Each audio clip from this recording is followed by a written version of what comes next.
ਨੋ ਗਾਲਾਂ ਕੱਢਦੀ ਸੀ? ਨੂੰਹ ਨੇ ਕਿ 16 ਸਾਲ ਚ ਇੱਕ ਘੜੀ ਸਕੂਨ ਦੀ ਨਹੀਂ ਆਣ ਦਿੱਤੀ। ਤੇ ਫਿਰ ਵੀ 16 ਸਾਲ ਉਹਨੂੰ ਰੱਖਿਆ ਜੇ? ਤੇ ਵਿਆਹ ਤਾਂ ਬੇਟਾ ਮੰਨਦਾ ਹੀ ਨਹੀਂ ਸੀ। ਬੇਟੇ ਨੂੰ ਪਤਾ ਨਹੀਂ ਕੀ ਕੀਤੇ ਦਾ ਸੀ ਉਹਨੇ ਕਿਹਾ ਪੁੱਤਰ ਇਹ ਨਹੀਂ ਤੇਰੇ ਰੱਖਣ ਵਾਲੀ, ਤੇਰੇ ਵਾਰੇ ਦੀ ਨਹੀਂ ਹੈ, ਸਾਨੂੰ ਨਹੀਂ ਛੱਡਦੀ, ਤੈਨੂੰ ਨਹੀਂ ਛੱਡਦੀ, ਕਿਹੜਾ ਸਕੂਨ ਹੈ। ਮਾਂ ਤੂੰ ਆਰਾਮ ਕਰ, ਤੂੰ ਪੁੱਤਰ ਵਸਣ ਦੇ, ਤੂੰ ਦਾ ਰੌਲਾ ਪਾ। ਉਹ ਮੈਂ ਜਦੋਂ ਹਾਂ ਜੀ ਤੇ ਬੇਟੇ ਨੇ ਇਸ ਤਰ੍ਹਾਂ ਕਹਿ ਕੇ ਨਾ ਤੇ ਮੈਨੂੰ ਉਹਨੂੰ ਲੈਦਾ ਕਰ ਦਿੱਤਾ, ਤੂੰ ਮਾਂ ਤੂੰ ਬਸ ਤੂੰ ਬੋਲਣੀ ਹੈ, ਮੈਨੂੰ ਬੁਲਾਉਣਾ ਛੱਡ ਦਿੱਤਾ। ਮੈਂ ਉਹਨੂੰ ਬੁਲਾਉਣਾ ਛੱਡ ਦਿੱਤਾ। ਅੱਛਾ ਬੇਟਾ ਕਹਿੰਦਾ? ਹਾਂ ਬੇਟਾ ਤੁਹਾਨੂੰ ਕਹਿੰਦਾ ਸੀ ਕਿ ਤੂੰ ਮੈਨੂੰ ਹੀ ਬੁਲਾਉਣਾ, ਤੂੰ ਨਹੀਂ ਬੋਲਣਾ। ਕਹਿੰਦਾ ਮੇਰੀ ਬੀਬੀ ਜੋ ਮਰਜ਼ੀ ਕਰੇ, ਨਾ ਤੂੰ ਬੋਲਣਾ, ਤੇਰੀਆਂ ਬੇਟੀਆਂ ਬੋਲਣ, ਤੇਰਾ ਕੋਈ ਬੱਚਾ ਨਾ ਬੋਲੇ, ਉਹ ਜੋ ਮਰਜ਼ੀ ਬੋਲੇ। ਅੱਛਾ। ਤੇ ਫਿਰ ਮੈਂ ਘਰ ਕਿਤੇ ਕਦੀ ਖਲੋਣਾ, ਕਦੀ ਕਿਤੇ ਅੱਗੇ ਪਿੱਛੇ। ਫਿਰ ਮੈਂ ਲੜਾਈ ਦੇ ਵਿੱਚ ਜਦੋਂ ਬੋਲਣਾ ਤਾਂ ਬਰਦਾਸ਼ਤ ਹੁੰਦਾ ਸੀ। ਉਹ ਬੜਾ ਕੁਛ ਕਹਿੰਦੀ, ਤੇਰੀਆਂ ਧੀਆਂ ਇਸ ਤਰ੍ਹਾਂ ਦੀਆਂ, ਤੇਰੀਆਂ ਇਸ ਤਰ੍ਹਾਂ ਦੀਆਂ, ਤੇਰੀਆਂ ਭੈਣ ਤੂੰ ਖੁਦ। ਮੈਨੂੰ ਵੀ ਬੜਾ ਕੁਛ ਤੁਹਾਨੂੰ ਕੀ ਕਹਿੰਦੀ ਸੀ? ਮੈਨੂੰ ਕਹਿੰਦੀ ਤੂੰ ਤਾਂ ਹੈ ਹੀ ਨਹੀਂ ਸਹੀ, ਤੂੰ ਤਾਂ ਪਿੱਛੋਂ ਹੀ ਸਹੀ ਨਹੀਂ ਆਈ ਦੀ, ਅੱਗੇ ਤੇਰੀਆਂ ਧੀਆਂ ਵੀ ਨਹੀਂ ਸਹੀ। ਮੇਰੀਆਂ ਇਹਨਾਂ ਬੇਟੀਆਂ ਨੂੰ ਬੜਾ ਕੁਛ ਕਹਿੰਦੀ। ਮੇਰੇ ਕੋਲ ਬਰਦਾਸ਼ਤ ਨਹੀਂ ਹੋਣਾ। ਮੈਂ ਕਦੀ ਧੀ ਦੇ ਘਰ ਉੱਧਰ ਚਲੇ ਜਾਣਾ, ਕਦੇ ਸ਼ਰੇਈਆਂ ਦਾ ਘਰ ਦੇਵਰ ਦਾ ਉੱਧਰ ਚਲੇ ਜਾਣਾ, ਕਦੇ ਦੂਸਰੇ ਵੱਲ। ਤੁਸੀਂ ਆਪਣਾ ਹੀ ਘਰ ਛੱਡ ਕੇ ਚਲੇ ਜਾਂਦੇ ਸੀ? ਖਲੋਣਾ ਹੀ ਨਹੀਂ, ਤੇ ਇੱਥੇ ਖਲੋਣਾ ਹੀ ਨਹੀਂ। ਲੜਾਈ 24 ਘੰਟੇ। ਮੇਰੇ ਪੋਤਰੇ ਨੇ ਉਹਨਾਂ 24 ਘੰਟੇ ਲੜਾਈ ਦੇਖੀ ਹੈ। ਉਹਨਾਂ ਨੂੰ ਅਜੇ ਹੁਣ ਤੱਕ ਪਤਾ ਨਹੀਂ ਕਿ ਸੁਲ੍ਹਾ ਸਲੂਕ ਕੀ ਹੁੰਦਾ, ਜੇ ਪਿਆਰ ਕੀ ਹੁੰਦਾ। ਬੱਚਿਆਂ ਨਾਲ ਵੀ ਪਿਆਰ ਨਹੀਂ ਸੀ ਕਰਦੀ ਤੇ ਮੇਰੇ ਕੋਲ ਬਰਦਾਸ਼ਤ ਨਹੀਂ ਹੁੰਦਾ। ਬੱਚਿਆਂ ਨੂੰ ਝਿੜਕਦੀ ਕਿਉਂਕਿ ਉਹਨੇ ਜਾਣਾ ਹੀ। ਹੁਣ ਉਹਦੇ ਪਲਾਨ ਦਾ ਤੇ ਮੈਨੂੰ ਨਹੀਂ ਸੀ ਨਾ ਪਤਾ। ਉਹ ਬੱਚਾ ਛੋਟਾ ਕੋਲ ਜਾਣਾ ਤੇ ਉਹਨੂੰ ਮਾਰਨਾ, ਨਾ ਉਹਨੂੰ ਰੋਟੀ ਨਾ ਪਾਣੀ, ਤੇ ਮਾਰਨਾ ਹੈ। ਵੱਡੇ ਨੂੰ ਵੀ ਮਾਰਨਾ ਹੈ, ਚਪੇੜਾਂ। ਫਿਰ ਵੱਡੇ ਜਵਾਨ ਹੋ ਗਏ, ਫਿਰ ਵੀ ਅੱਗੇ ਪੈਂਦੇ ਸੀ ਤੂੰ ਨਜਾਇਜ਼ ਮਾਰਨੀ ਹੈ। ਕਿਸੇ ਨੂੰ ਨਹੀਂ ਬੁਲਾਉਂਦੀ। ਬੱਚਿਆਂ ਦਾ ਸੁਲ੍ਹਾ ਸਲੂਕ ਪਿਆਰ।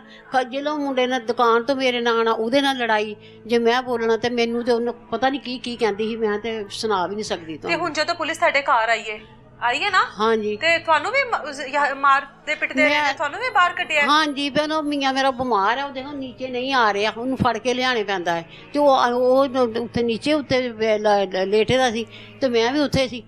ਸਾਨੂੰ ਦੋਨਾਂ ਨੂੰ ਵਾਰ ਕਰਦਾ, ਚਲੋ ਮਾਈ ਤੁਹਾਡਾ ਕੋਈ ਹੱਕ ਨਹੀਂ ਇੱਥੇ, ਇਹ ਤੁਹਾਡੇ ਨੂੰਹ ਦੇ ਪੁੱਤਰ ਦੀ ਜਗ੍ਹਾ, ਤੁਹਾਡੀ ਕੋਈ ਜਗ੍ਹਾ ਨਹੀਂ, ਤੁਸੀਂ ਨਿਕਲੋ।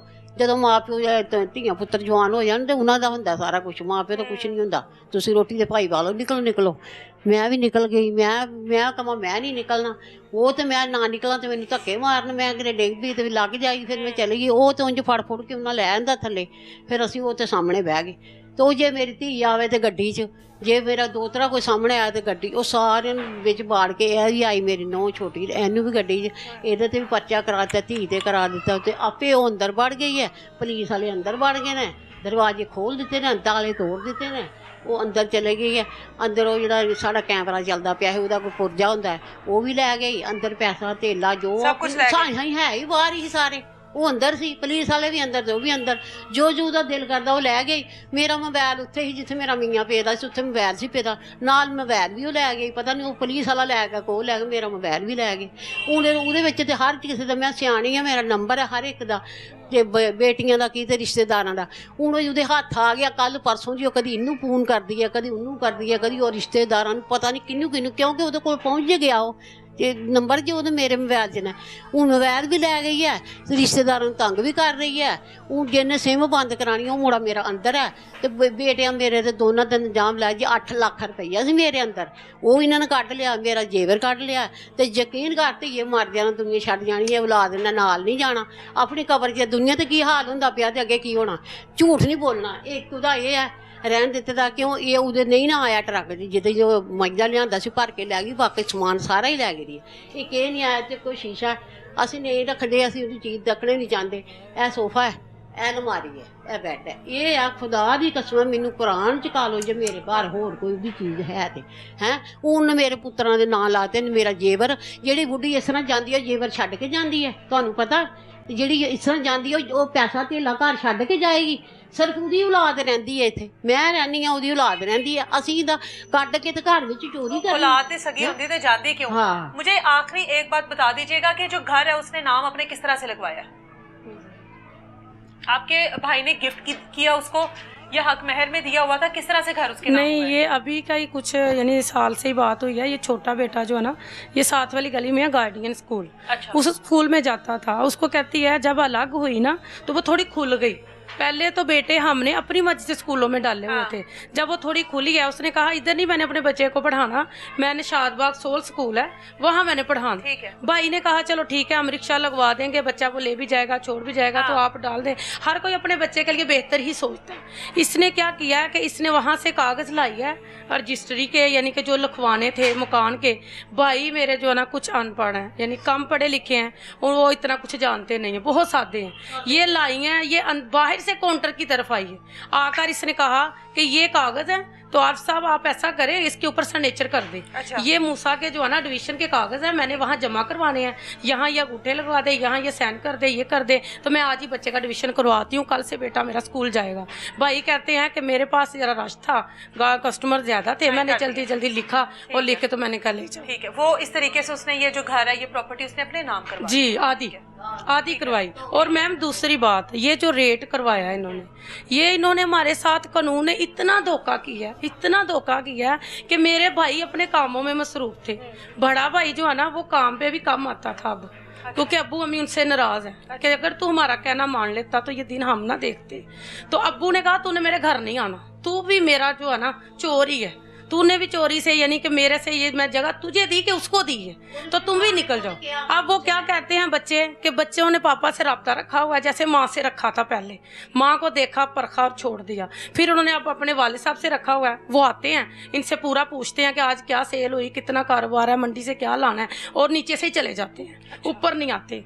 तो इन्होंने क्या किया कि इन्होंने कॉल की, थानेदार जो है ये शादबाग वाले जाहिद हुसैन जो हैं SHO, इन्होंने कॉल की और मेरे भाइयों को दोनों को बुलाया और साथ कहा कि जो आरिफ के 2 बेटे हैं ना वो भी लेकर आओ।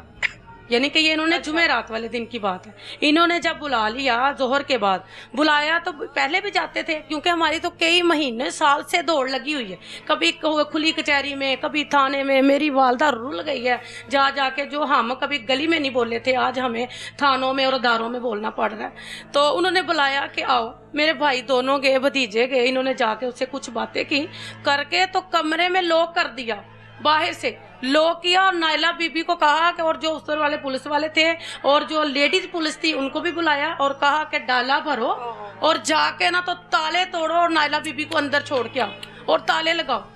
जब ये आए हैं मेरे छोटे भाई की हमें कॉल आ गई, छोटी सी दूसरी सिस्टर को, कहा कि अंदर नहीं इसको जाने देना। अब हमें हर बंदे ने, हर SHO ने, हर बंदे ने, यानी कि सब ने यही कहा था जहां भी हम जाते थे कि आपने इसको अंदर नहीं जाने देना, ये कब्जा पा लेगी, आपने इसको अंदर नहीं जाने देना। अब हमारा ये था कि हम दफा करें, बड़ी बाजी भागी आई हैं। इन्होंने आते ही ठुड्डे मार मार के गेट के ताले कुंडे, जब वो बच्चे अपना लॉक करके गए थे, अपनी दुकान का जो बीच वाला जो दरवाजा था वो उनसे थोड़ा खुला रह गया, जंगले को उन्होंने लॉक किया, गेट को लॉक किया हुआ था, हर चीज को लॉक किया हुआ था। अब ये कैसा कानून है कि ताले तोड़कर अंदर आना। फिर 3 पुलिस वाले साथ आए हैं, वो अंदर आए हैं, हर गली वाला कह रहा था हमें अंदर जाने दे। मेरी सिस्टर बड़ी आई हैं, उनको पकड़ के गाड़ी में, अगर उसके बेटे बोले तो गाड़ी में, अगर ये मेरी भाभी छोटी बोली है तो गाड़ी में, यानी हमारी पूरी फैमिली गाड़ी में बैठा ली और नायला बीबी को अंदर लेकर ना वो घूमते रहे हैं, ऊपर तक गए हैं। मेरे वालिद साहब की जो चारपाई पे उसकी दवाइयाँ थी, इतना सामान था, वो बुखेर दी पूरी गली, यानी कि कमरे में खलारा मेरे वालिद साहब का डाल गई, मोबाइल ले गई, बच्चों का मोबाइल टच मोबाइल साथ वाले कमरे में वो ले गई, और इधर से वो जाते जाते फिर इन्होंने जंगला तोड़ के दिया। ये पुलिस वालों ने सारा कुछ किया, किसी की जरूरत नहीं थी कि ताला लगा हुआ अंदर कैसे आ गए। पहले बात करते, जो भी बात होती फिर वो अंदर आती, ऐसे कैसे अंदर वो आ गए। मेरे वालिद साहब को धक्के मार के नीचे उतारा, वालदा को धक्के मार के नीचे ने उतारा, और ये गली में रहे, चीखो पुकार करते रहे। ये मेरी भाभी ने 3 कॉल की 15 पर, और इन्होंने कहा, वो आगे से कहते थे हम आपकी बात आगे पहुंचाते हैं, और जब वो आगे पहुंचाते थे आगे वाले कहते थे ठीक है हमारे मशवरे से ही गए हैं, कर लेते हैं, यानी 3 कॉल करने के बावजूद वो हमारी मदद करने को नहीं आए। ठीक है, नायला के जो बच्चे हैं हमारे साथ मौजूद हैं, वो बच्चों को ये माँ छोड़कर अपने आशना की वजह से बच्चों के साथ लाताल्लुकी इख्तियार की, उन बच्चों से भी बात करते हैं।